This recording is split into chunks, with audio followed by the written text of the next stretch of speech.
qu'elle soit un sujet de joie et d'allégresse pour nous tous, peu importe les circonstances, peu importe la semaine qu'on ait pu vivre, nous pouvons prendre la décision de se réjouir. Parce que se réjouir est une décision. Amen. Et nous décidons aussi de garder les yeux, de fixer les yeux sur Jésus. Et c'est pour ça que nous commençons toutes nos célébrations avec un temps d'adoration, de louange, parce que nous voulons élever celui qui est seul digne de toute adoration et de toute louange. Amen. Donc levons-nous et on va prier et rentrer dans sa présence. Seigneur, je te remercie. Merci Seigneur pour la liberté que nous avons de venir te louer et t'adorer. Seigneur, nous voulons te remercier pour ta présence. Tu as dit, si 2 ou 3 sont rassemblés en mon nom, je suis là parmi eux. Et nous te remercions parce que nous savons que tu vas venir siéger parmi les louanges de ton peuple. Merci Père pour ce que nous allons apprendre ce matin sur toi, sur ta personne, sur qui tu es et qui tu veux être envers nous. Merci Père que nous allons pouvoir nous rapprocher de toi et nous rapprocher les uns des autres. Merci Père pour la sève de l'amour qui transfuse cet arbre de vie de l'Église étincelle. Merci Père pour ta présence. Et merci Père pour ton onction qui brise les joues dans le nom de Jésus. Amen.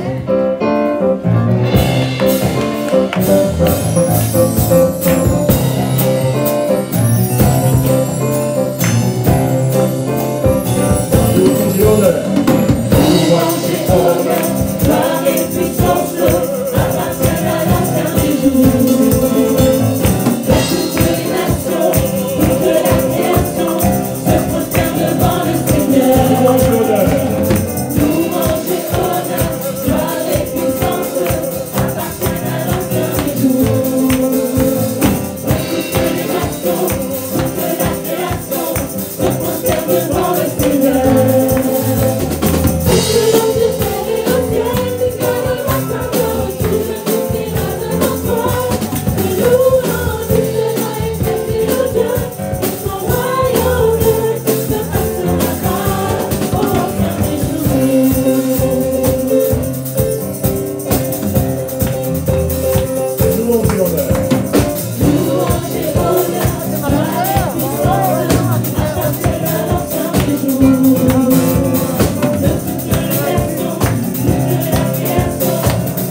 Qui qui ont une révélation de qui est Jésus. Oh, merci Seigneur. Cette révélation de qui est Jésus et de ce qu'il a fait pour eux peut changer une nation. Est-ce qu'une nation peut être changée un jour? Oui, par les miracles de Jésus, une révélation de qui est Jésus. Oh, merci Seigneur. Merci Seigneur pour ce que tu es en train de faire. Oh, merci Père. Merci Père. Merci Père parce que tu as dit dans ta parole que lorsque nous prions, tu nous entends, tu nous écoutes. Et si nous prions selon ta parole, tu nous exauces.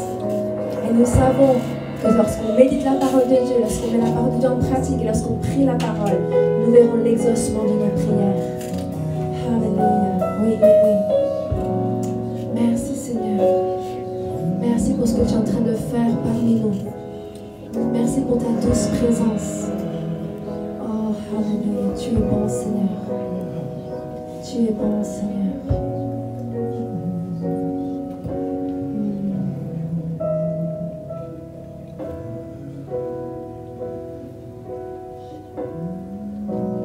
Qu'il est bon, qu'il est doux pour les frères et sœurs de demeurer ensemble.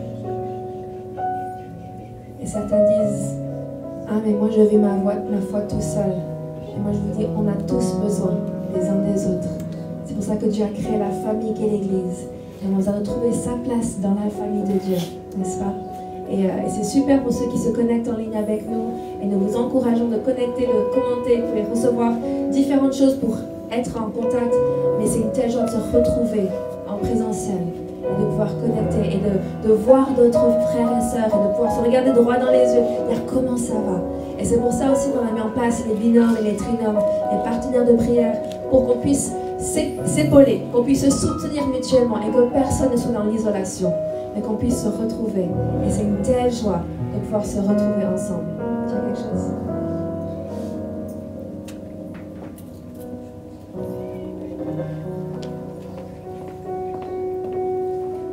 Vous pouvez prendre place si vous désirez.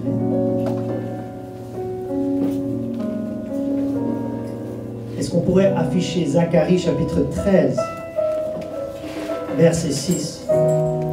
Quelque chose que j'avais très très à cœur de vous communiquer ce matin. J'ai appris que le 21 février, il y a un appel solennel à la prière, écoutez bien, dans le peuple juif. Le 21 février, le peuple juif est convoqué à prier pour que leur Messie vienne. Et j'aimerais vous faire comprendre que Zacharie, le prophète, a prophétisé la première venue de Jésus et la seconde venue de Jésus.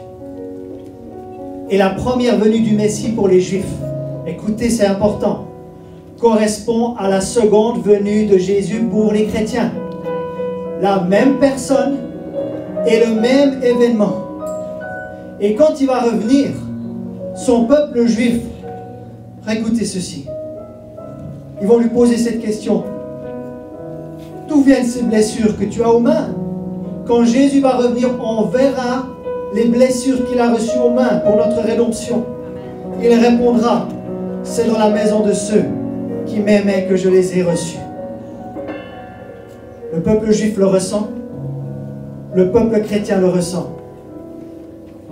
Leur Messie et notre Sauveur et notre Seigneur, il est à la porte. Et ça doit être une joie pour nous. Ça doit être un sujet d'allégresse pour nous. Parce que notre rédemption est proche.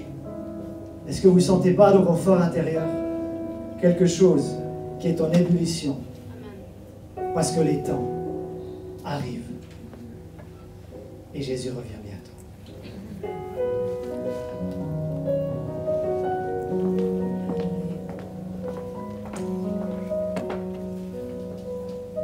Oui, Jésus revient bientôt. Et il revient pour une église glorieuse. Une église sans tache ni ride. C'est son épouse qui s'est préparée pour le mariage. Alléluia. Nous avons eu une belle semaine cette semaine. Il s'est passé de super choses. En particulier, donc il y a eu une communauté des disciples, mais hier on a eu les essentiels de la foi avec beaucoup de participants Et c'est formidable, c'est tous les samedis matins. Celui-là, on vient de faire la Sainte Seine. Le prochain, c'est L'importance de l'église locale. l'importance de l'église locale. Le samedi prochain, c'est de 11h à midi. Et c'est sur inscription, mais vous pouvez venir et participer. Si jamais ce créneau ne fonctionne pas pour vous, qu'est-ce que c'est l'essentiel de la foi? Ce sont les bases de la foi, c'est ce que nous croyons en tant qu'Église, mais c'est aussi pour vous aider à pouvoir vous enraciner dans la vision et la direction, mais pour enraciner dans la parole de Dieu. Premièrement, avant la vision, avant la direction, s'enraciner dans la parole de Dieu. Donc c'est le samedi matin de 11h à midi. Et si vous n'avez pas pu faire en présentiel, vous pouvez revoir les enregistrements audio. Il y a des supports qui sont disponibles par lien. On peut vous communiquer tout cela. Mais j'entends des échos de personnes qui sont nouvellement baptisées ou qui sont nouvellement dans l'église et combien ça leur fait du bien. Certains qui ne peuvent pas venir le dimanche matin parce qu'ils travaillent, mais ils sont là le samedi matin et en train d'être nourris par la parole de Dieu et ça c'est vraiment super. Et ensuite hier après-midi nous avons une réunion de femmes. C'était la première depuis le premier confinement et c'était un super temps avec des femmes de toutes les nations, toutes les générations. On a pu échanger, partager et vraiment créer des relations fortes et solides et des nouveaux binômes qui sont nés, donc c'est vraiment un super temps. Ensuite, cette semaine, c'est une semaine live group. Donc, semaine live group, c'est-à-dire connectez avec votre live group, contactez votre responsable ou animateur live group pour savoir à quel moment ça va avoir lieu, si c'est en présentiel, si c'est sur Zoom. Différents live groups font différentes choses, mais ça va être vraiment super. Aussi, aujourd'hui, nous sommes la Saint-Valentin. Et pour certains, ils sont au courant et pour d'autres, vous n'êtes pas forcément au courant. Mais l'an dernier, nous avons commencé un groupe qui s'appelait Mariés pour la vie. Et Mariés pour la vie, c'était censé se retrouver. On s'est retrouvés pour la Saint-Valentin l'an dernier. Donc ce qu'on propose aujourd'hui à 18h, c'est en Zoom pour les couples mariés. On va se retrouver et trinquer, boire un verre ensemble via Zoom pour reconnecter, échanger, partager. Donc vous pouvez me contacter pour avoir le code d'accès, comme ça on pourra se connecter. Quelqu'un m'a posé la question, et les fleurs, qui est-ce qui les apporte? J'ai dit, mais a priori ce sont les maris qui apporteront les fleurs pour leurs épouses. Mais ça c'est pour ce soir à 18h.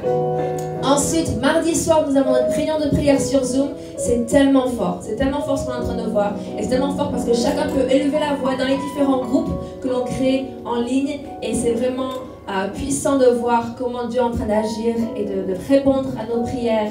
Et c'est vraiment super temps. Ensuite, dimanche prochain, c'est la célébration famille.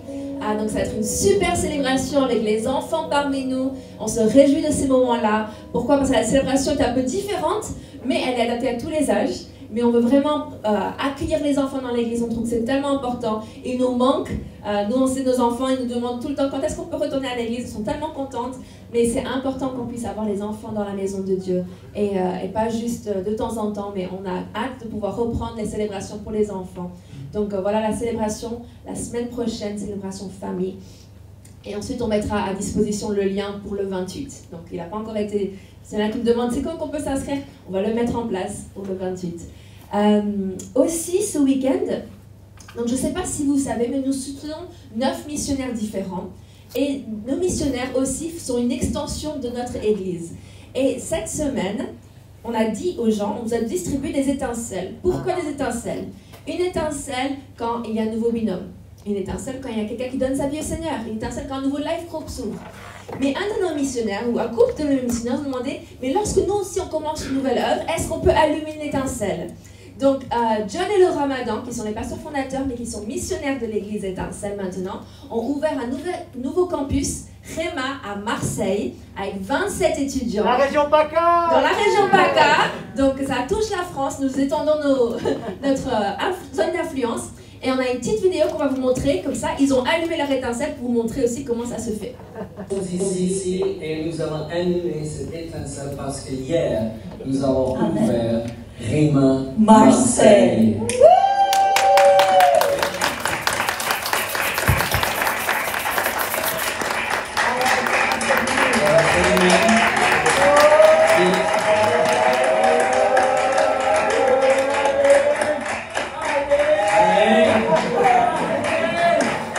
Des fois, ça prend du temps.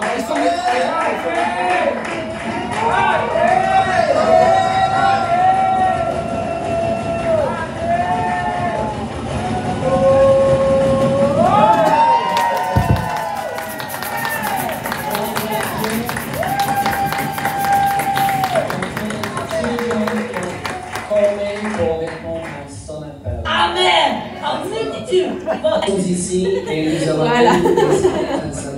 hier. Donc, Rhema, qu'est-ce que c'est? Parce que certains se posent la question, nous avons aussi un campus ici à Nice. Mais Rhema, c'est un centre de formation biblique pour ceux qui se sentent appelés à servir Dieu d'une manière plus importante ou plus présente. Mais ce n'est pas forcément adapté à tout le monde, mais c'est une super base pour commencer. C'est un tremplin dans son appel.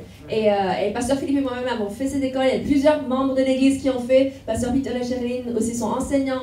Et c'est vraiment une joie de pouvoir continuer à collaborer avec cette église. Donc c'est l'EPP Marseille qui accueille le campus Rhema dans ses locaux. C'est vraiment une joie. Ce sont des amis d'enfance et c'est super de voir le corps de Christ qui s'assemble pour la grande mission. Amen. Donc c'est vraiment, vraiment une joie. Ensuite, j'avais un verset que je vais partager avec vous par rapport à la Sainte Seine, pas la Sainte Seine là, les 10 000 les offrandes. Donc, c'est en Philippiens 4, versets 6 et 7. Philippiens 4, versets 6 à 7. Et souvent, on peut être perturbé par ce qui se passe dans l'actualité. N'est-ce pas? On peut être perturbé si on passe tout notre temps à regarder les infos ou à entendre des mauvaises nouvelles ou à regarder que les factures. On va être perturbé alors que la Bible nous dit de garder les yeux fixés sur Jésus, de chercher premièrement le royaume de Dieu et sa justice. Et toutes ces choses vous seront données par-dessus. Matthieu 6, 33. Et c'est tellement important de garder les yeux fixés sur Jésus en cette période dans laquelle nous vivons. Pourquoi? Parce que sinon nous allons être chamboulés, nous allons être perturbés. Et nous avons besoin de rester stables, de rester solides, de rester ancrés en Christ. Amen. Et donc la version qui est affichée, c'est la version Louis II. Mais je vais vous traduire une version anglaise qui est assez intéressante et qui fait ressortir différentes choses. Il dit « Ne sois pas tiré en différentes directions, ou ne sois pas inquiété par quoi que ce soit, mais soyez saturés dans la prière au travers de chaque journée, en déversant votre foi ou en offrant votre foi, remplis de requêtes devant Dieu avec une gratitude débordante. Dites-lui chaque domaine de votre vie. Et ensuite, la merveilleuse paix de Dieu qui surpasse ou qui transcende la pensée humaine vous fera connaître ses réponses au travers de Jésus-Christ. » C'est bon, hein? Ça nous développe d'une autre manière. Mais je trouve ça tellement bon, avec une gratitude, une reconnaissance débordante. Et lorsque l'on garde les yeux fixés sur Jésus et qu'on se rappelle tout ce qu'il a déjà fait pour nous, tout ce qu'il a déjà pourvu pour nous, on peut avoir une gratitude ou une reconnaissance débordante. Et peut-être on se dit, mais ce mois-ci c'est un peu juste. Mais je sais que si je cherche premièrement le royaume de Dieu et sa justice, toutes ces choses seront pourvues. Et je peux me garder les yeux fixés sur Jésus, je peux garder ma main ancrée dans la sienne et savoir qu'il prend soin de mes besoins. Il prend soin de mes besoins. Et ce qui est super, c'est que lorsque vous donnez à l'église Étincelle, et vous pouvez le faire par chèque, par virement, au nom de Étincelle, et vous pouvez se donner via PayPal, il y a plein de moyens disponibles. Mais lorsque vous le faites, vous ne soutenez pas juste les 4 murs de l'église. Mais comme je disais tout à l'heure, nous avons 9 missionnaires. Amen. Et nous avons 2 œuvres caritatives que nous soutenons. Et les 9 missionnaires, ils vont dans des lointains, des pays où nous, peut-être, on n'ira jamais. Annoncer l'évangile, apporter la bonne nouvelle. On a notre missionnaire Christopher Alam qui vient de revenir d'Afrique, je ne sais plus quel pays, mais il est en train de faire, et il nous envoie des témoignages de gens des aveugles qui voient, comment on chante la chanson, des sourds qui entendent, des tumeurs qui tombent.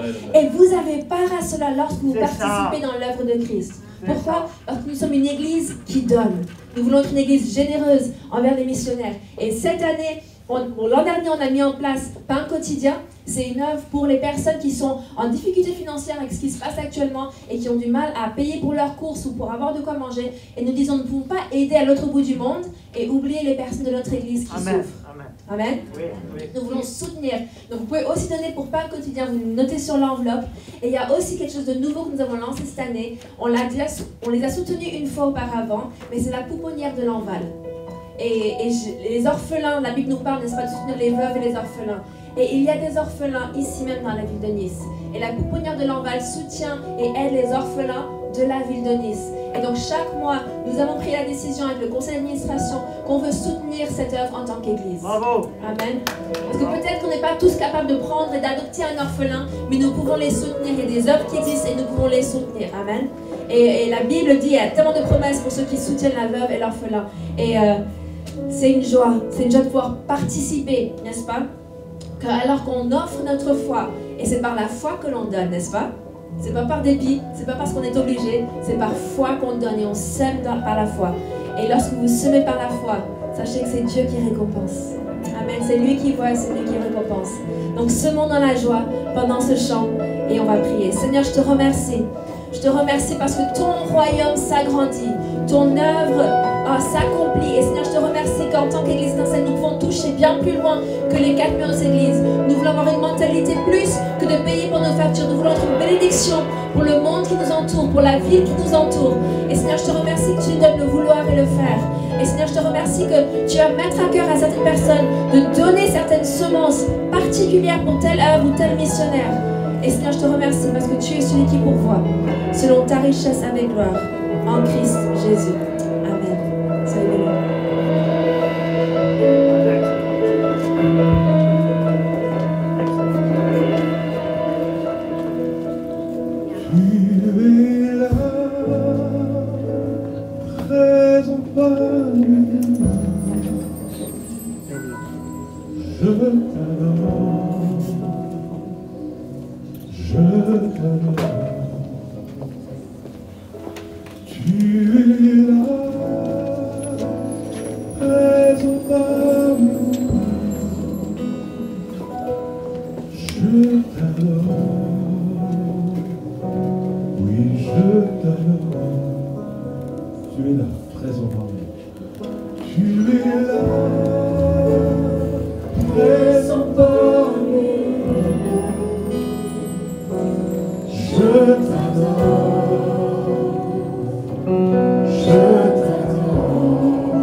Chaque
Seigneur, habite dans les louanges de son peuple.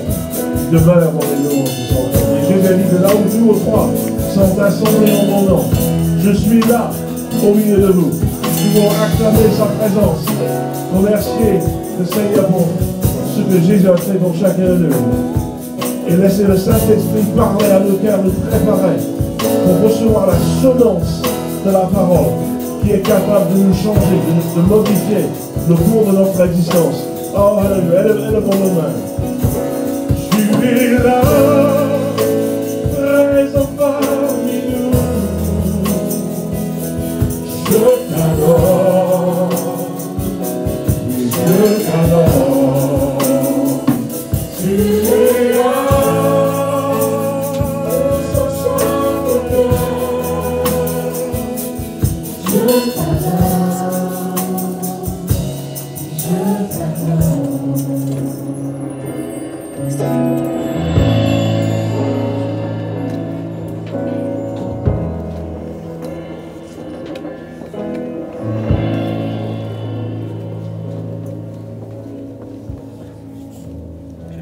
Restons quelques instants dans la révérence du Seigneur. 1 à 2 minutes, sans parole de ma part, juste dans son intimité.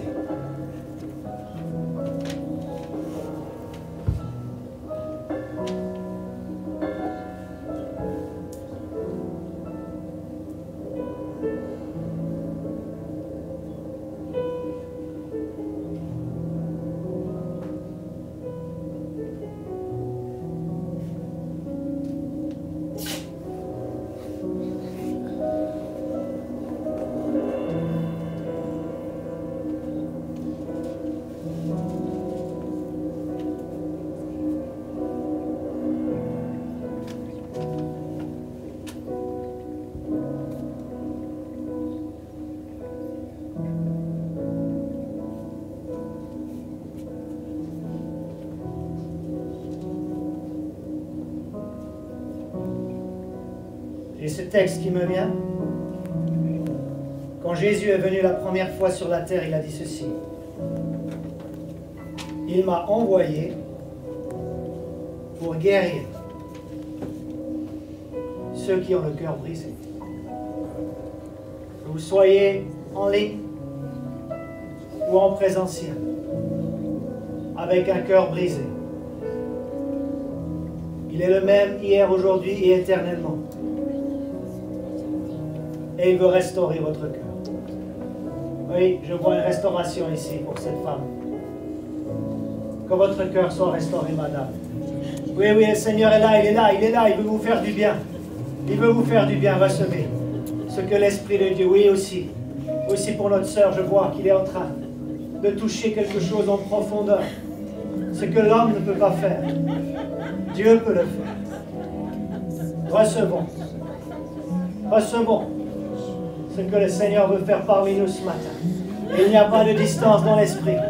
Même si vous nous regardez depuis votre téléphone ou depuis votre téléviseur, il est venu guérir les cœurs brisés dans le nom de Jésus. Merci Seigneur. Tu veux faire du bien à ton peuple ce matin. Tu veux faire du bien à ton peuple ce matin. Go. Vous pouvez prendre place là où vous êtes.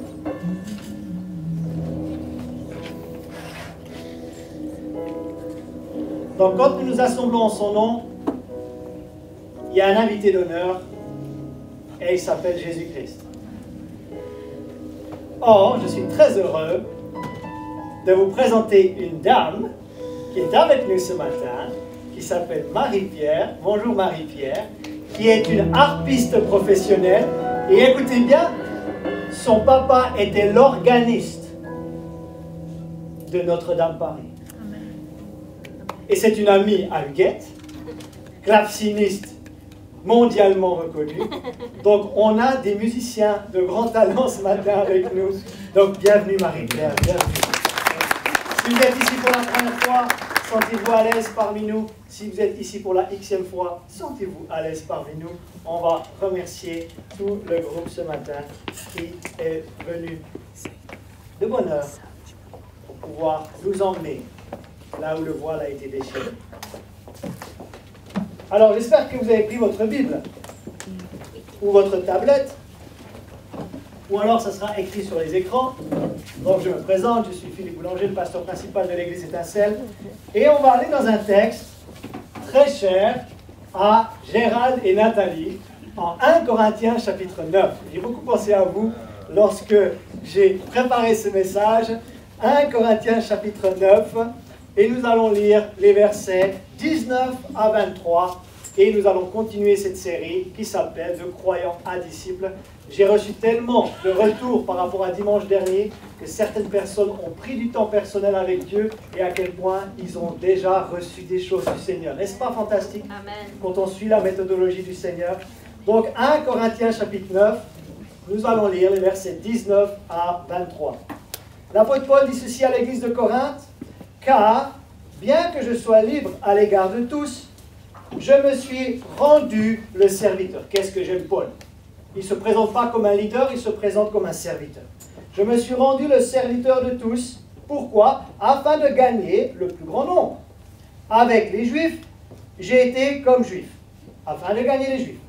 Avec ceux qui sont sous la loi, comme sous la loi, quoique je ne sois pas moi-même sous la loi, afin de gagner ceux qui sont sous la loi. » Verset 21. « Avec ceux qui sont sans loi, comme sans loi, quoique je ne sois point sans la loi de Dieu, étant sous la loi de Christ, afin de gagner ceux qui sont sans loi. » Verset 22. « J'ai été faible avec les faibles, afin de gagner les faibles. » Et c'est là où Gérald aime. « Je me suis fait tout à tous. » Pourquoi?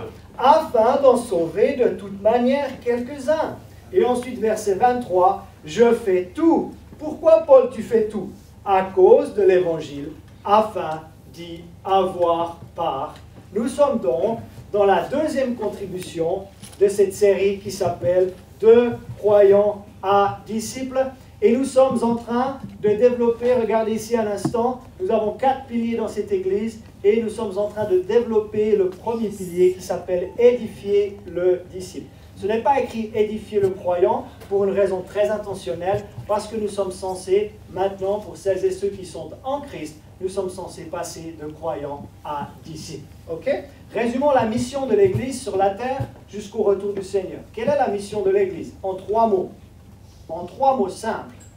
Ça résume ce que nous sommes censés faire sur la terre lorsque nous appartenons à l'Église de Dieu. Premièrement, partager l'Évangile avec celles et ceux qui sont incroyants ou qui seraient mécréants ou qui seraient loin de Dieu ou qui ne s'intéressent pas du tout à Dieu. On a ce mandat de partager la bonne nouvelle du Seigneur avec eux. Ensuite, quand quelqu'un devient croyant en Jésus, alors nous sommes sauvés par la grâce, par le moyen de la foi. C'est un don de Dieu, ce n'est pas au mérite, d'accord? Le salut en Jésus-Christ n'est pas une question de mérite, ce n'est pas une question des œuvres, c'est un don. Mais une fois que nous avons ouvert notre cœur et que nous avons reçu ce don, nous sommes désormais croyants en Jésus. Or, Jésus n'a pas dit de faire des croyants, même si nous sommes déjà sauvés lorsque nous sommes croyants en Jésus. Il a dit, faites de toutes les nations des quoi? Des disciples. Donc, une fois que nous avons cru en Jésus pour notre salut, ce n'est pas encore la fin de notre chemin sur la terre. Nous sommes désormais censés devenir disciples de Jésus. Et la semaine dernière, nous avons vu où nous avons défini ce qu'est un disciple de Jésus. Qu'est-ce qu'un disciple de Jésus? Voici une définition qui me plaît. Je la trouve pas trop compliquée, mais quand même riche dans son sens et dans sa signification. Un disciple, on n'utilise plus beaucoup le mot disciple aujourd'hui. Remplacez le mot disciple par apprenant. Lorsqu'on est disciple de Jésus, on apprend de quelqu'un. On apprend de qui? On apprend de Jésus. Un disciple, il suit et il apprend de qui? De Jésus. Ok? Mais en plus de cela, qu'est-ce qu'il fait? Il aide d'autres à devenir disciples également.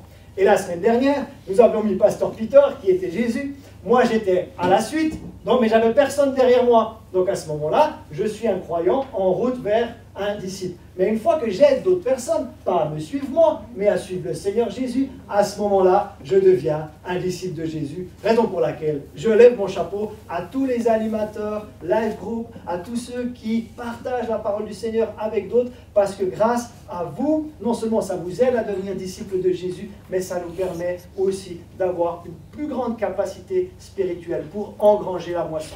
Qu'est-ce qu'une église locale? C'est une grange. C'est une grange capable de moissonner la moisson des âmes. Et nous avions vu en 4 étapes comment Jésus avait lui-même formé ses disciples. Parce que si nous ne suivons pas la façon dont Jésus l'a fait, nous allons mettre beaucoup d'efforts, nous allons mettre beaucoup de passion, mais ça ne va pas être très fructueux. Parce que si ce n'est pas Dieu qui bâtit la maison, alors nous la bâtissons en vain, si ce n'est pas l'Éternel qui le fait. Raison pour laquelle suivons la méthodologie de Jésus, et quand nous suivons la méthodologie de Jésus, il n'y a même plus besoin de demander la bénédiction de Dieu, c'est déjà béni. Quand vous avez trouvé le plan de Dieu pour votre vie, vous n'avez plus besoin de demander à Dieu de le bénir, c'est déjà béni. Et quand on suit Christ, qui est la tête de l'Église et qui veut dire onction, quand on suit sa façon de faire, c'est déjà oint, c'est déjà béni. Et on avait vu 4 points, petit récapitulatif. Tout d'abord, il les a invités à passer du temps avec lui. Ce qui me mène à cette question. Avez-vous passé du temps personnel avec Jésus cette semaine? Vous n'êtes pas obligé de dire oui, vous n'êtes pas obligé de répondre. C'est juste pour susciter la réflexion. Avez-vous passé du temps personnel avec Jésus? Hier, j'ai reçu quelqu'un dans mon bureau.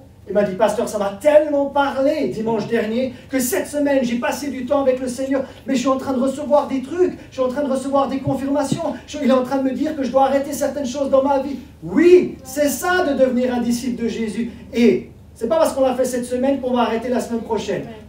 C'est l'heure, mes bien-aimés, de rentrer dans la chambre secrète et de passer du temps personnel avec Jésus.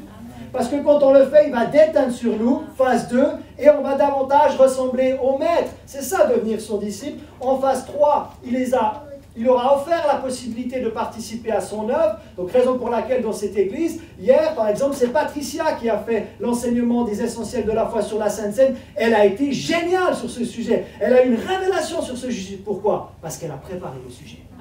Et du coup, elle l'a donné avec du vécu, elle l'a donné avec quelque chose qu'elle a expérimenté avec le Seigneur, et c'était beau. Et enfin, il nous a ordonné de continuer sa mission ou son mouvement. Donc, qu'allons-nous voir aujourd'hui pour passer de croyants à disciples? Honnêtement, à ce stade, appliquons tous la première phase. Ça serait déjà révolutionnaire jusqu'à la fin de l'année. Donc, oui, je sais, il y a la vie de famille. Oui, je sais, il y a la vie professionnelle. Moi, je suis comme vous. J'ai une vie de famille, j'ai une vie professionnelle. Mais quand je passe du temps avec Dieu, ce n'est pas juste pour ma vie ministérielle. C'est aussi pour ma vie personnelle. C'est des disciples de Jésus.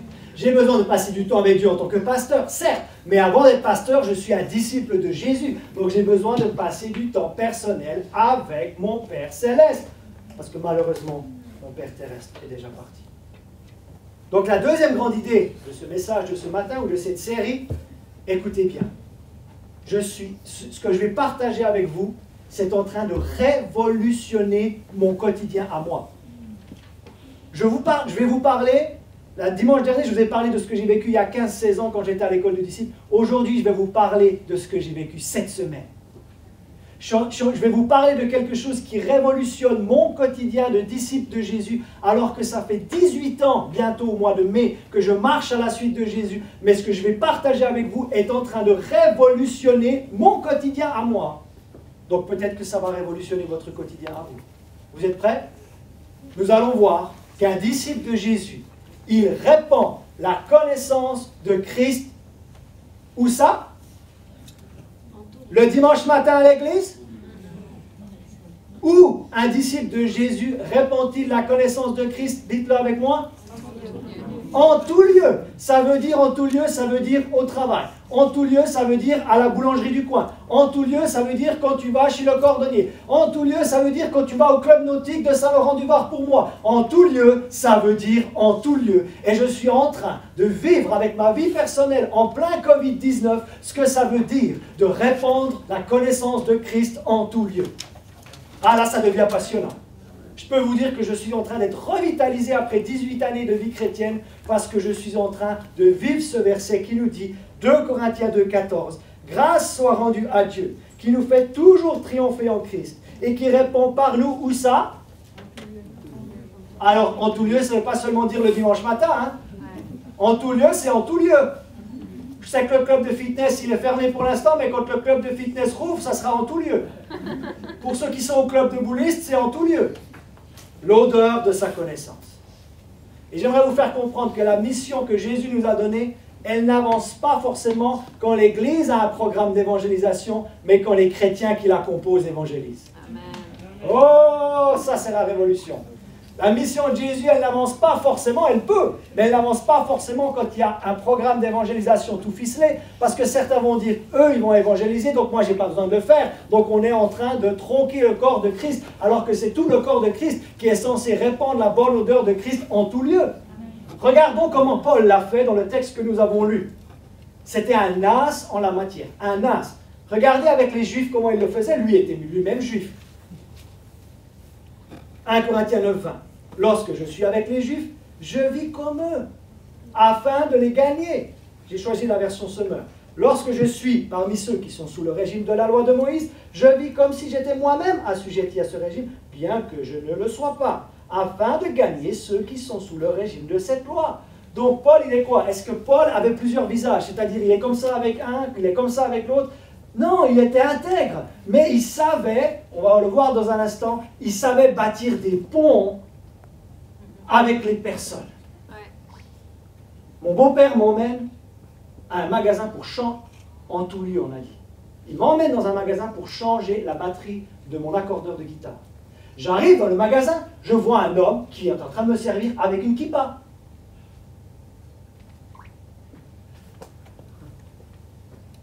Soyons des bâtisseurs de ponts. Amen. Vous savez ce que j'ai dit à cet homme? Il est en train de me servir. Et je lui dis, monsieur, j'aime votre peuple.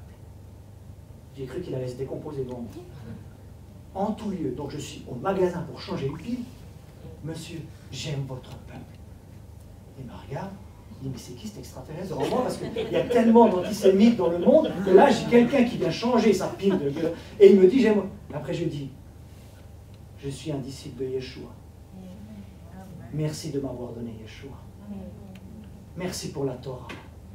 Merci pour les prophètes. Mais merci pour Yeshua. Il était juif, Yeshua. Il me dit, oui, tout à fait. Est-ce qu'il a reconnu Yeshua comme son Messie à ce moment-là? La réponse est non. Mais il y a une semence qui a été déposée. Et il y a un langage. Quand Paul était avec les Juifs, il avait une certaine façon de faire. Mais quand il était avec les non-Juifs, il avait une autre façon de faire. Je vous donne un autre exemple. 1 Corinthiens 9, 21. Avec ceux qui ne sont pas sous ce régime, donc ceux qui ne sont pas juifs, je vis comme n'étant pas non plus sous ce régime, afin de gagner au Christ ceux qui ne connaissent pas la loi. Bien entendu, cela ne veut pas dire que je ne me soumets pas à la loi de Dieu. Vous voyez qu'il précise, il n'est pas schizophrène. Hein? Au contraire, je vis selon la loi du Christ. Je vous raconte quelque chose d'il y a 2 jours. Je ne vous raconte pas des choses d'il y a 15 ans. Je ne vous raconte pas des choses d'il y a 16 ans. Je vous raconte quelque chose d'il y a 2 jours. Il y a 2 jours, je suis à la boulangerie du coin. Et je vois un jeune, je lui donnais à peu près 15 ans. Il arrive à 13h15, et moi j'achète mon déjeuner. Lui, il achète son déjeuner aussi. Il est après moi, il regarde côté sandwich. Il n'y a plus de sandwich. Il demande, c'est combien la part de pizza? Parce que je ne suis pas sûr d'avoir assez. Ah, elle lui donne un prix. Oh, j'ai pas assez. Le jeune, à peu près 15 ans, il va vers son ami, une amie fille, et j'ai vu qu'il essayait d'avoir suffisamment d'argent pour pouvoir acheter son déjeuner. Il y a quelque chose en moi, Philippe, sort, va vers ce jeune homme et offre-lui son déjeuner. Je sors, je dis, jeune homme, j'aimerais t'offrir ton déjeuner. Il me regarde, il vient de dire, on ne se connaît pas, mais pourquoi pas? Il n'a pas dit ça, mais il me dit, mais monsieur, il me manque 20 centimes. Vous savez quoi? J'avais encore des espèces dans ma poche. Aujourd'hui, tout le monde a des cartes. J'avais quelques espèces, j'avais quelques pièces. J'ai mis ma main dans ma pièce. Il y a 2 jours, j'ai mis la main dans ma pièce. J'ai donné toute la monnaie que j'avais. Il m'a dit merci, monsieur. Et il a pu acheter une tranche de pizza. Est-ce que ce jeune homme a-t-il donné sa vie à Christ là? La réponse est non. Mais si je revois une fois ce jeune homme, il va dire, je me souviens de vous. Vous m'avez une fois aidé Il y a une église en Floride qui est en train de cartonner parce que les membres de cette église vont aux stations-service et quand les gens viennent faire le plein, ils disent non, c'est pas vous qui allez payer, c'est moi qui vais payer. Il dit mais vous venez d'où? Vous venez d'une autre planète. Se faire tout à tous. Répandre la connaissance de Christ en tout lieu. Et ensuite, Paul prend aussi un exemple. Voyez-vous qu'avec les Juifs, il faisait d'une façon, avec les non-Juifs, il faisait d'une autre façon. Alors je ne sais pas si ce jeune était un non-Juif ou un Juif. Et avec les chrétiens mal affermis. Ah ah 1 Corinthiens 9, 22. Vous savez, dans une église en bonne santé, il y aura toujours des chrétiens affermis et des chrétiens pas encore affermis. Dans mes relations, et là j'ai choisi la version Summer qui m'a aidé à comprendre, avec les chrétiens mal affermis dans la foi, je vis comme l'un d'entre eux afin de les gagner. C'est ainsi que je me fais tout à tous, afin d'en conduire au moins quelques-uns au salut par tous les moyens. Et j'ai reçu plusieurs personnes dans mon bureau récemment. Ce sont des chrétiens que je vais appeler en voie d'affermissement. Et il y a un homme qui m'a dit quelque chose qui m'a touché. Il m'a dit, pasteur, je savais que je pouvais venir vous voir parce que je savais que vous n'alliez pas me juger. Et j'ai dit à cet homme, j'ai dit, mais mon rôle, ce n'est pas de vous juger. Mon rôle, c'est de vous aimer. Et il m'a dit, je le savais, c'est pour ça que je suis venu.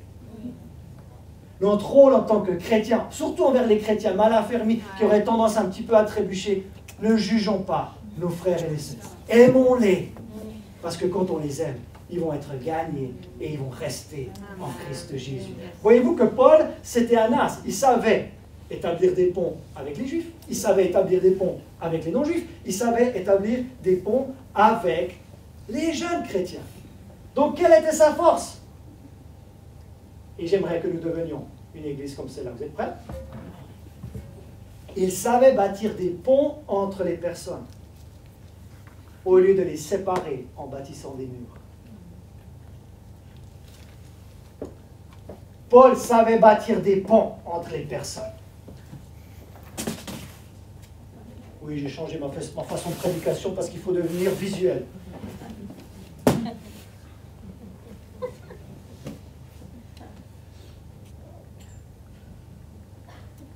Malheureusement, l'Église, au fil des siècles, elle est plus connue pour les murs qu'elle a bâtis entre les personnes, plutôt pour que les ponts qu'elle a bâtis entre les personnes.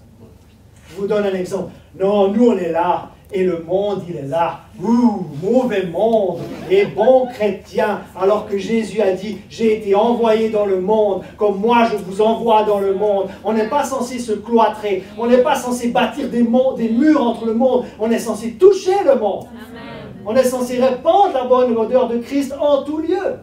Et après, ça c'est non seulement le mur entre l'Église et le monde, mais on a été aussi très fort pour bâtir des murs à l'intérieur de l'Église. Là, il y a les baptistes, là, il y a les méthodistes, là, il y a les luthériens, il y a les pentecôtistes, et en fait, il y a un mur entre nous, alors que Christ, je lisais Jean 17, il a prié pour l'unité de son peuple, et quand son peuple est uni, ceux qui ne le croient pas encore en lui vont croire en lui.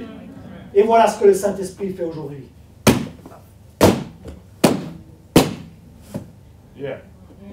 Le Saint-Esprit est en train de bâtir des bâtisseurs de ponts. Le Saint-Esprit est en train de revenir à une église capable de bâtir des ponts. Alors je ne vais pas marcher là-dessus parce que je risque de tomber. Ce n'est pas une célébration en famille, mais le Saint-Esprit il est en train d'abattre les murs. Que l'église puisse bâtir des ponts envers le monde et que les chrétiens puissent enfin rebâtir des ponts envers ceux qui ne croient pas exactement comme eux. Raison pour laquelle j'aime être avec les autres pasteurs de l'église qui ne croient pas exactement comme moi. Parce que je veux devenir un bâtisseur de ponts et pas un bâtisseur de murs. Et vous? Êtes-vous un bâtisseur de ponts? Alors le jour où il faut bâtir un nouveau bâtiment, on va bâtir des murs, d'accord? Mais je parle dans nos relations. C'est ce qu'on appelle le principe du pont. Le principe du pont. C'est quoi le principe du pont? C'est qu'il y a un évangile qui ne change pas, vous êtes d'accord? Amen. Ce message, il ne changera jamais. Et ici, il y a une culture.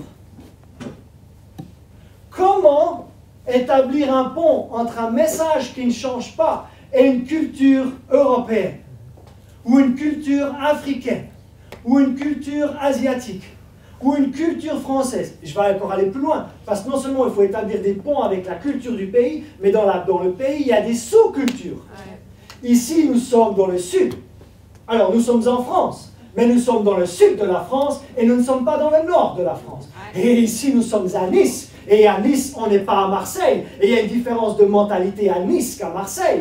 Et ici, on est dans les vallées de Nice. On n'est pas dans les collines de Nice. Il y a aussi une différence. Il y a une différence façon de penser. Et la capacité d'un bâtisseur de pont, c'est de connaître la culture, là où Dieu l'a établie. Et de rejoindre les gens et de communiquer l'évangile avec tact. Et de communiquer... Oui, des fois, moi, je suis un peu virulent, mais... De communiquer l'évangile avec tact, de communiquer l'évangile avec sensibilité, pas pour toucher l'intellect, pour toucher le cœur de la personne. Et maintenant, je vais vous montrer en utilisant, ou d'abord comment Paul l'a fait, en discutant avec des épicuriens et des stoïciens à Athènes. Paul est à Athènes, il rencontre des épicuriens, il rencontre des stoïciens, et qu'est-ce qu'il va faire? Il va bâtir un pont. Regardez en Acte 17, versets 22 à 23. Alors Paul se leva au milieu de l'aréopage et dit « Athéniens, je vois que vous êtes à tous égards extrêmement soucieux d'honorer les divinités. » Il va créer un pont avec la croyance des Grecs. C'était ça la force de Paul. Il faut avoir du tact, il faut comprendre la culture française, il faut comprendre la culture niçoise, il faut comprendre la culture multiculturelle. En effet, en parcourant les rues de votre ville et en examinant vos monuments sacrés, vous voyez qu'il a compris le contexte. Il a compris où il était. J'ai même découvert un autel qui porte cette inscription « À un Dieu inconnu, voilà le pont. Ce que vous révérez ainsi sans le connaître, je viens vous l'annoncer. »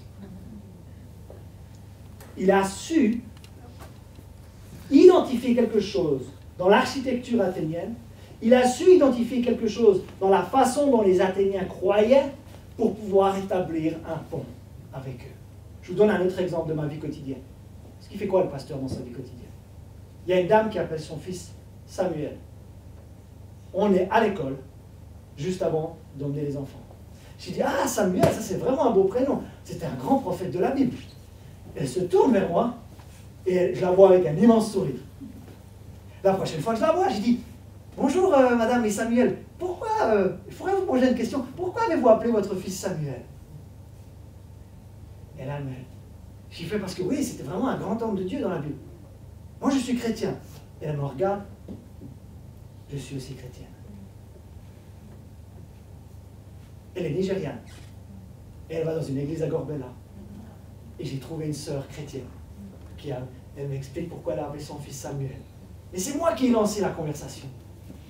Je suis au club nautique, on discute avec deux autres concernant nos casiers, je vous parle de ma vie quotidienne, je vous parle de comment répandre la bonne odeur de Christ en tout lieu. Je ne vous demande même pas de changer vos quotidiens, je vous demande juste de le faire dans votre quotidien. Vous comprenez la différence? Parce qu'à l'époque, on a dit aux gens, si tu veux vraiment servir Jésus, il faut que tu vendes toute ta maison, il faut que tu lâches tout et que tu partes aux extrémités de la terre, et là tu seras un vrai missionnaire. Moi, je suis en train de vous dire, dans ton quotidien, deviens un missionnaire. Et là, j'étais au club de planche à voile, on était trois, tout d'un coup, Antonio part, et je reste avec quelqu'un, il se tourne vers moi, et là, c'est lui qui parle. L'église va bien? Nathanaël, oui, mais je t'ai écouté prêcher à Don Bosco lorsqu'il y avait une conférence à IMG. Et j'ai trouvé un frère en Christ, au club de planche à voile. Et on a les deux faits, jeunesse en mission. Donc j'ai trouvé. Donc certaines fois, je rencontre des frères et des sœurs qui sont déjà dans la foi. D'autres fois, on sème quelque chose en offrant le petit déjeuner ou le déjeuner à quelqu'un. Et je suis passionné par ma nouvelle vie quotidienne. Je suis passionné par ma nouvelle vie quotidienne. S'il s'agit de changer la pile de mon accordeur de guitare et de créer un pont, ce que j'aime aussi, c'est quand je rencontre les musulmans. Parce qu'un musulman, il va comprendre que Dieu est saint et que l'homme est souillé. Ça, il est totalement d'accord. Il est d'accord de dire que Jésus est la parole de Dieu. Donc moi, je lui dis, ok, si Dieu est saint et nous sommes souillés, comment dans l'islam, comment pouvons-nous nous approcher d'un Dieu saint si nous sommes souillés? Et il va me donner ses réponses. Et moi, je vais lui dire, c'est par le biais d'un sacrifice. Sacrifice, ils connaissent aussi. Et voyez-vous, il y a des ponts. Arrêtons de brûler les ponts. Arrêtons de détruire les ponts. Soyons des bâtisseurs de ponts. Et je peux vous dire que si nous devenons tous des bâtisseurs de ponts dans cette église, la capacité d'accueil de cette église deviendra légèrement restreinte. Donc maintenant, j'ai pris l'acronyme PONT et je finis avec ça ce matin. Et j'ai pris plein de nouvelles résolutions, c'est-à-dire, je fais des petits mimes dans mes prédications. Genre, en une demi-heure, j'ai réussi à communiquer ce que je voulais partager. Et puis, je suis donc en tout lieu en train de bâtir des ponts. Tout commence par la prière. Quels sont tes chants? Ta famille est un chant, prie pour ta famille. Là où tu emmènes tes enfants, c'est un chant, prie pour le quartier où se trouve l'école. Si, non, je ne le souhaite à personne, hein, si un reconfinement arrive, prions pour le quartier où Dieu. Il n'y a pas besoin d'attendre le reconfinement pour le prier pour le.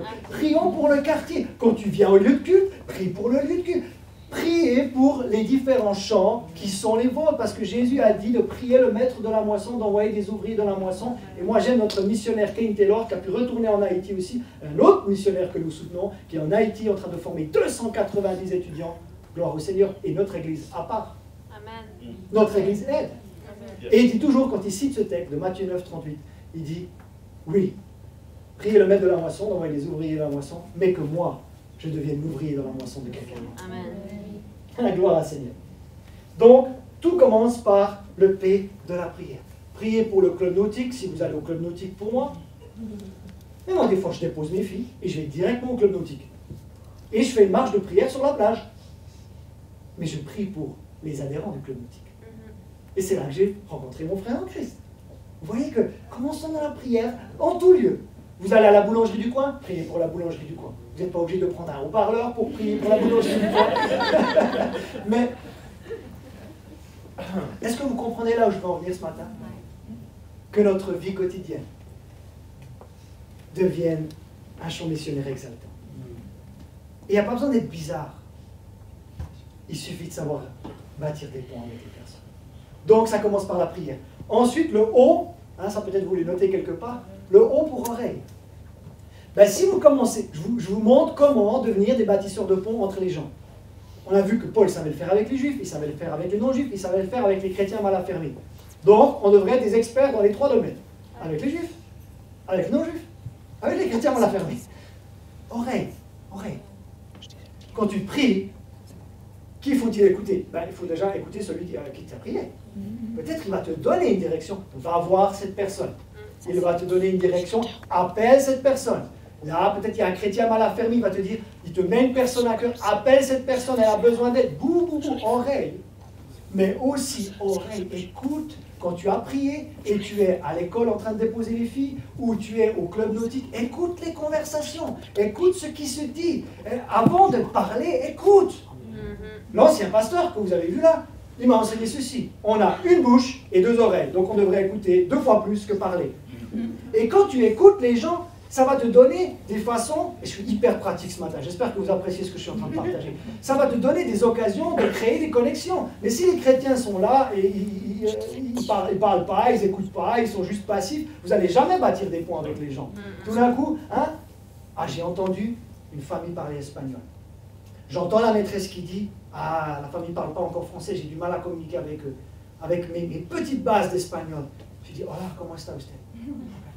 Ok, me llamo Felipe. Felipe en espagnol. Felipe. Et maintenant, chaque matin, on parle avec mon espagnol vraiment basique, mais j'arrive à échanger avec cette famille. Et il y a une autre famille qui est hispanophone, mais qui est devenue francophone, et elle a décidé d'inviter le fils à son anniversaire. Et le papa est venu. Il était assis dans mon salon. Il y avait Alexandre et Elodie, parce qu'il y avait Luciana qui était là aussi. Et vous savez quoi? Il était là dans mon salon. Est-ce qu'il a donné sa vie à Christ dans mon salon? La réponse est non. Je suis juste en train de vous dire qu'au lieu de juste donner un message aux gens, bâtissez des relations avec les gens. Parce que quand vous arrivez au S, là, ça sera le moment d'annoncer quelque chose. Mais vous aurez gagné leur cœur. Maintenant, le N, alors ça fonctionne dans toutes les cultures. Et dans la culture française, c'est bien connu.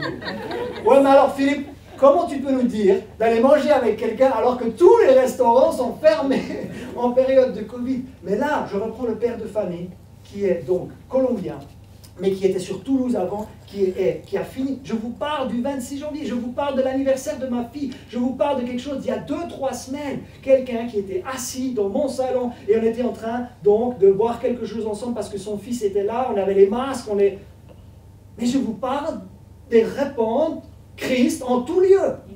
Salon, club nautique, boulangerie, l'endroit où on change la pile pour la guitare.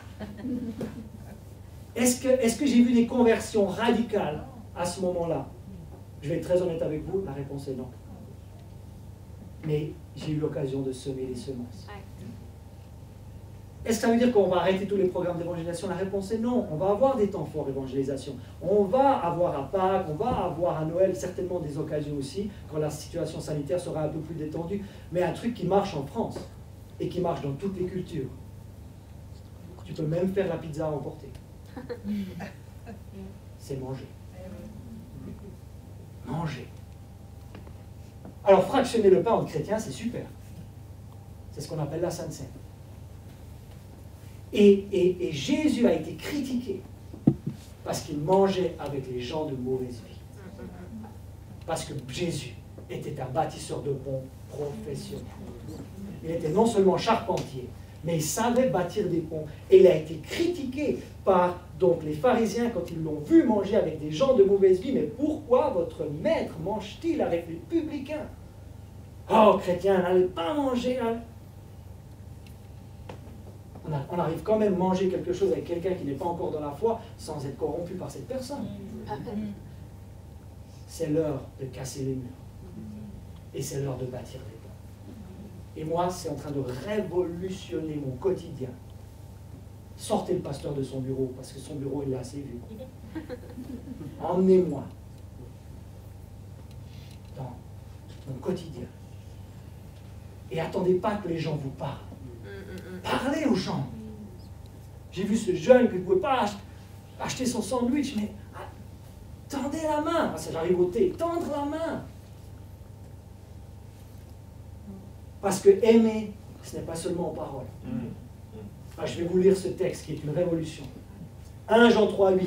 Petits enfants, n'aimons pas en parole et avec la langue, mais en action et avec vérité. Vous ne pensez pas qu'il a reçu un message d'amour, ce jeune ado, alors qu'il n'avait pas de quoi acheter à manger, de voir un inconnu qui débarque et qui propose de bénir son repas? Enfin, de bénir, ça c'est du langage chrétien, mais de lui offrir son repas. Vous ne pensez pas que ça le touche? Ça s'appelle tendre la main. Et quand on a posé la question à Jésus, mais dis-nous, comment... C'est quoi aimer son prochain? Ça ressemble à quoi? Il a pris l'exemple du bon samaritain. Il a pris l'exemple de quelqu'un qui n'était pas de la culture juive, ou à moitié juive, et il lui a dit, vas-y, quand tu tends la main, quand tu aides, les hauts placés, les hauts fonctions du pays sont passés, ils ont négligé le samaritain, mais celui qui était donc atteint, mais le samaritain, il s'est arrêté et il a tendu sa main. Et là, il y a quelqu'un qui est récemment arrivé dans l'église, il met sur le message des hommes, il y a une femme que je suis en train d'aider, parce qu'elle a un certain âge, elle a besoin d'aide, etc., pour son déménagement, etc. J'ai dit félicitations, c'est exactement ce qu'ont nos voisins là. Avez-vous déjà tendu la main à votre voisin? Non mais moi j'ai dû demander le prénom à mon voisin l'autre jour, parce que ça fait un moment qu'on habite là, et je ne sais même pas le prénom de mon voisin. Mais je me suis dit, mais Philippe, tu es vraiment à côté de la plaque, tu n'es pas en train de bâtir des ponts là, tu es dans ta petite bulle. Et maintenant je connais son prénom. Et on a 2 dames très âgées au rez-de-chaussée, et certaines fois on passe et on demande au fils qui vient souvent, et à la fille, est-ce que vos parents ont besoin? On essaye de bâtir des ponts, on essaye de tendre la main. Et là, quand tu arrives au S, quand tu vas partager une séquence de son histoire, ou que tu vas partager une séquence de ton histoire, je peux te dire que si tu as établi une relation, là on ne parle pas des personnes qu'on va forcément voir une fois et plus revoir, on parle des personnes qu'on fréquente récemment, qu'on puisse répandre la bonne odeur de Christ en tout lieu, dans notre quotidien. Vous imaginez si nous devenons tous des missionnaires de notre quotidien? Je ne vous demande pas de changer votre quotidien, je vous demande de bâtir des ponts dans votre quotidien. Comprenez la différence? Bâtissons des ponts dans notre quotidien. Et je peux vous dire que si vous vivez ce que je suis en train de vivre, je ne vous parle pas de quelque chose il y a 15 ans en arrière à l'école de disciples comme la semaine dernière, quand j'ai appris à passer du temps personnel avec Dieu. Je vous parle de 2021, période Covid. Comment pouvons-nous bâtir des ponts avec, comme Paul le faisait, avec les Juifs, avec les non-Juifs, avec les chrétiens en Afrique? Et si nous savons faire ça, alors là, ça va devenir passion. Là, on aura un terreau. La bonne semence, c'est quoi? C'est semer la bonne semence. Et là, on aura un terreau prêt. Là, on aura un terreau sensible. Je ne sais pas exactement comment dire ça en français.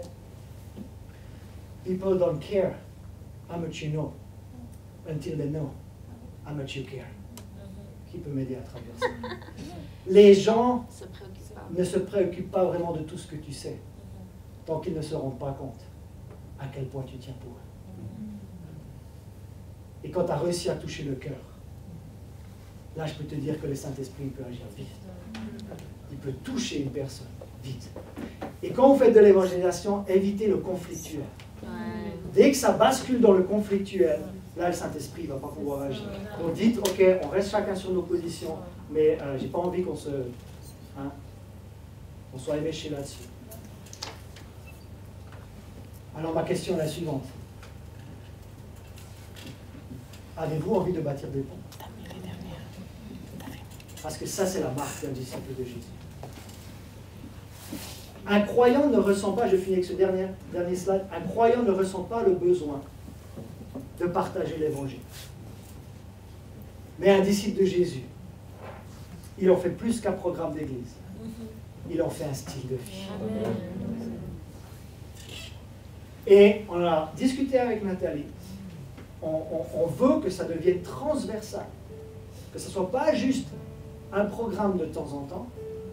Et que ce ne soit pas juste quelques personnes qui seraient passionnées par... Parce que si on vous convoque à une évangélisation de rue, il y a certaines personnes qui vont être passionnées et il y a d'autres qui vont être pétrifiées par ça.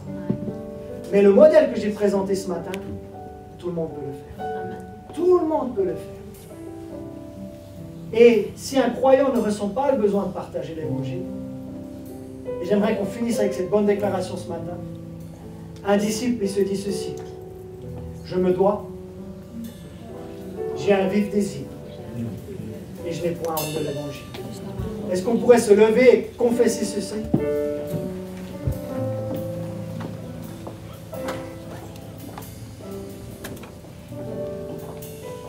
Alors confessez si vous le voulez. On ne force personne ici, mais si vous le désirez, allons-y ensemble. Vous êtes prêts? À 3. 1, 2, 3. Vous lisez simplement avec moi ce qui est écrit sur le slide. 1, 2, 3. Je me dois. J'ai un vif désir. Et je n'ai point honte de l'évangile. Alors, prescription pour cette semaine, à faire 3 fois par jour, matin, midi et soir, devant la glace. Encore, je me dois. J'ai un vif désir. Et je n'ai point honte de l'évangile. Allez, on m'a dit 3 fois, encore une fois. Je me dois. J'ai un vif désir. Et je n'ai point honte de l'évangile. Qu'est-ce que vous diriez qu'on affiche ces 3 choses sur tout le coffrage? De telle sorte que quand on arrive, avec qui ai-je bâti des ponts cette semaine? Je me dois. J'ai un vif désir. Et je n'ai point honte de l'évangile. Êtes-vous d'accord qu'on prie pour qu'on devienne des bâtisseurs de ponts? Merci Père pour cette célébration de ce matin qui nous dit de répandre la bonne odeur de Christ en tout lieu.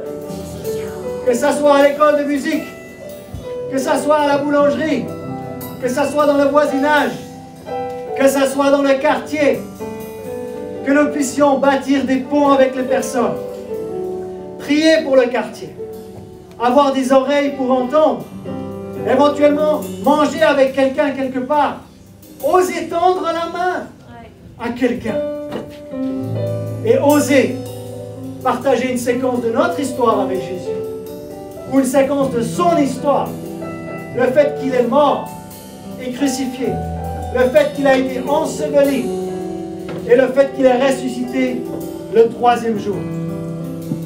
Encore une fois, on répète ces 3 choses. 1, 2, 3. Je me dois. J'ai un vif désir. Et je n'ai point honte de l'évangile. Et je termine avec ce verset qui me vient. 1 Timothée 1,15. C'est une parole certaine, ou quand la Bible dit c'est une parole certaine, il faut vraiment écouter. C'est une parole certaine et entièrement digne d'être reçue. Que Jésus-Christ est venu dans le monde pour sauver les pécheurs, dont je suis le premier. Cette parole est certaine. Cette parole est entièrement digne d'être reçue. Que Jésus-Christ est venu la première fois sur la terre, pas pour nous juger, mais pour nous sauver du jugement à venir. Alors, si vous voulez être sauvés du jugement à venir, levez vos mains là où vous êtes, levez vos mains là où vous êtes derrière votre écran et priez avec moi. Seigneur Jésus, je t'invoque de tout mon cœur, parce qu'il est écrit, quiconque, et je fais partie de quiconque, invoquera le nom du Seigneur, sera sauvé. Cette parole est certaine. Cette parole est entièrement digne d'être reçue. Que tu es venu sauver les pécheurs. Donc, tu es venu me sauver. Parce que je reconnais être pécheur et avoir besoin d'un sauveur. Mort, un sauveur qui est mort, enseveli et ressuscité le troisième. Jésus, je t'appelle désormais mon sauveur et mon Seigneur. Amen. Ouh. Quelle joie d'avoir été avec vous ce matin.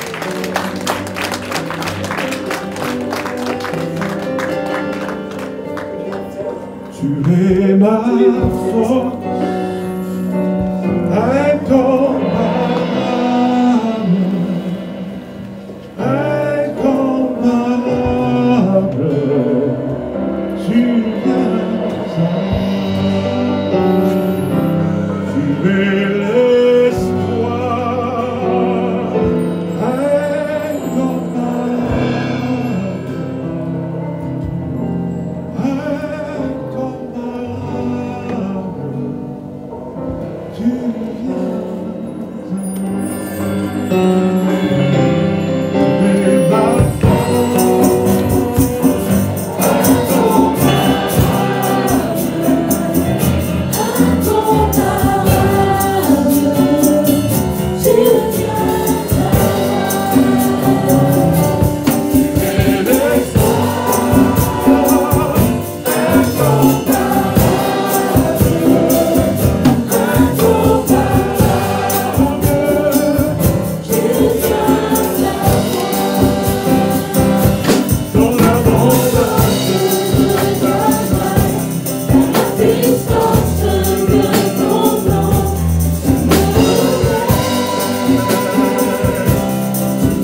fait pour la première fois cette prière à la fin, vous avez demandé à Jésus votre Seigneur et Sauveur, on aimerait rester en contact avec vous. Et l'équipe d'accueil aimerait prendre vos contacts et vous remettre quelque chose, remettre un livre pour vous aider dans votre marche avec Dieu. Pourquoi? Parce que c'est tellement important. Oui, de venir à Jésus, mais ensuite de marcher avec lui. Comme entendu ce matin, de devenir un disciple, n'est-ce pas, qui suit le Maître. Et nous pouvons tous grandir, n'est-ce pas, dans notre relation personnelle avec Jésus. Donc merci à chacun d'entre vous pour être venu ce matin. Merci pour le message de ce matin. Et nous nous réjouissons de voir des gens de l'église étincelle être des bâtisseurs de ponts. Amen. Si chacun d'entre nous devient des bâtisseurs de ponts, que si chacun d'entre nous, nous bâtissons des ponts avec des gens dans notre quotidien, qu'on revoit régulièrement, je crois vraiment qu'on va voir la grande moisson engendrée. C'est ça. C'est ça, c'est pour bâtir son royaume. Et peut-être, comme l'a dit Pasteur Philippe, on va rencontrer des gens, on va créer des ponts avec d'autres chrétiens, d'autres églises. Gloire à Dieu. Gloire à Dieu pour les différentes églises qui existent sur Nice. Ce matin, j'étais dans la voiture et j'ai croisé Pasteur Elisabeth de l'église EK21 et on s'est mis côte à côte, elle est sortie de la voiture pour dire « Il y a une bonne célébration à toi, bonne célébration !» Et on était tout contents de se voir. Et il y a d'autres chrétiens qui se réunissent. Pourquoi? Parce qu'on est en train de bâtir le royaume de Dieu. Amen. Ensemble avec Jésus. Amen. Passez un excellent dimanche. Soyez bénis et on vous dit à la semaine prochaine.